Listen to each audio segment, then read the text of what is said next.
So we'll see an example of electric field due to a dipole. Let us say space में एक dipole रखा हुआ है.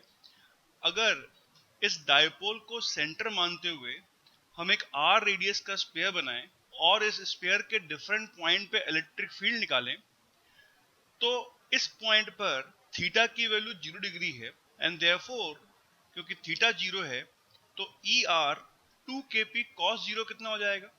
cos 0 की वैल्यू 1 होगी, तो 2kp अपॉन r क्यूब ये ER कंपोनेंट होगा और इस पॉइंट पे E थीटा कंपोनेंट 0 होगा क्योंकि साइन 0 की वैल्यू 0 हो जाएगी.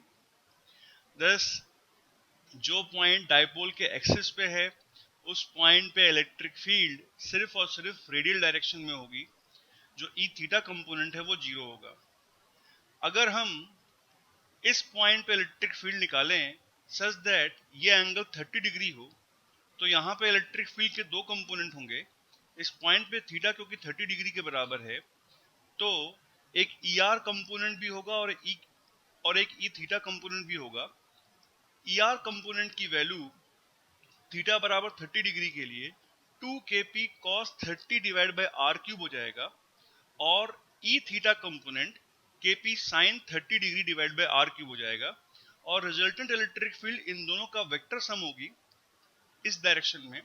और ये इलेक्ट्रिक फील्ड अगर इस r वेक्टर से एंगल फाई बना रही है तो we will have tan phi equals to tan 30 degree divide by 2. अगर 60 डिग्री एंगल पर हम इलेक्ट्रिक फील्ड निकालना है तो यहाँ पे भी इलेक्ट्रिक फील्ड के दो कंपोनेंट होंगे, एक r के अलोंग और एक थीटा के अलोंग.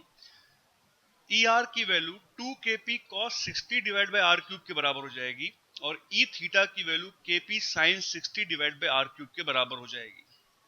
और इस पॉइंट पे रिजल्टेंट इलेक्ट्रिक फील्ड कुछ इस डायरेक्शन में होगी और अगर ये resultant electric field angle phi बना रही है तो tan फाई इस पॉइंट पर बराबर tan 60 डिवाइड बाय 2 के बराबर हो जाएगा.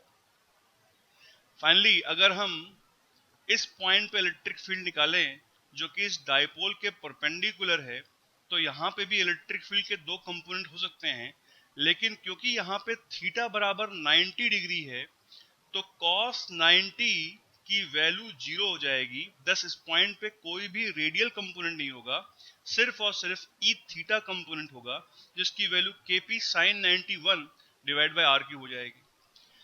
तो परपेंडिकुलर बाइसेक्टर पे या इक्वेटोरियल पॉइंट पर इलेक्ट्रिक फील्ड का सिर्फ एक कंपोनेंट होगा थीटा के अलोंग.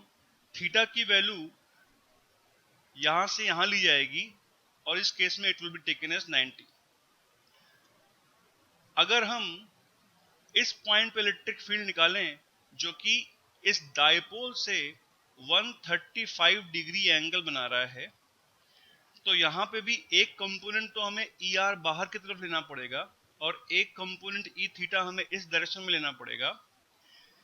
क्योंकि थीटा की वैल्यू 135 डिग्री है, देयरफॉर फॉर थीटा बराबर 135 ER will be equal to 2kp cos 135 divide by r cube और cos 135 नेगेटिव होता है -1 बाई रूट 2, तो यहाँ पे -1 बाई रूट 2 रखने पर 2 डिवाइड बाय रूट 2 हो जाएगा.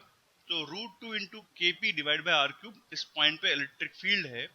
अब माइनस का मतलब r वेक्टर ER बाहर की तरफ नहीं है, इंस्टेड ER इस पॉइंट पे अंदर की तरफ है opposite to the direction of r.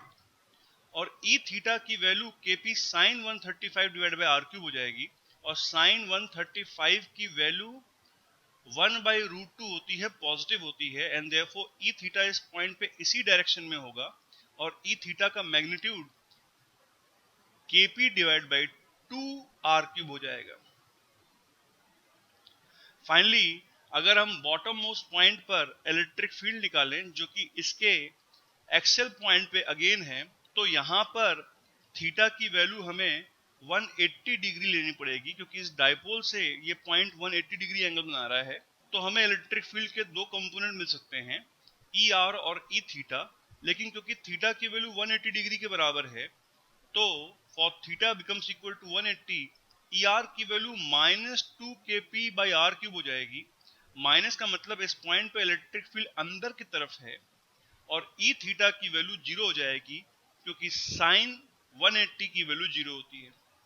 Thus इस पॉइंट पे भी इलेक्ट्रिक फील्ड डायपोल के अलोंग है और इस पॉइंट पे भी इलेक्ट्रिक फील्ड डायपोल के अलोंग होगी। सिर्फ ई आर कंपोनेंट ही रहेगा, E theta component axial points पे गायब हो जाएगा और इक्वेटोरियल पॉइंट्स पे ई आर कंपोनेंट गायब हो जाएगा। इस पॉइंट पे भी, इस पॉइंट पे भी, यहाँ पे भी इलेक्ट्रिक फील्ड डाउनवर्ड डायरेक्शन में होगी इस डायपोल की वजह से। दस स्पेस के किसी भी पॉइंट पे हम इलेक्ट्रिक फील्ड निकाल सकते हैं। उस इलेक्ट्रिक फील्ड को निकालने के लिए हमें उस इलेक्ट्रिक फील्ड के दो कंपोनेंट सेपरेटली निकालने पड़ेंगे, ई आर और ई थीटा।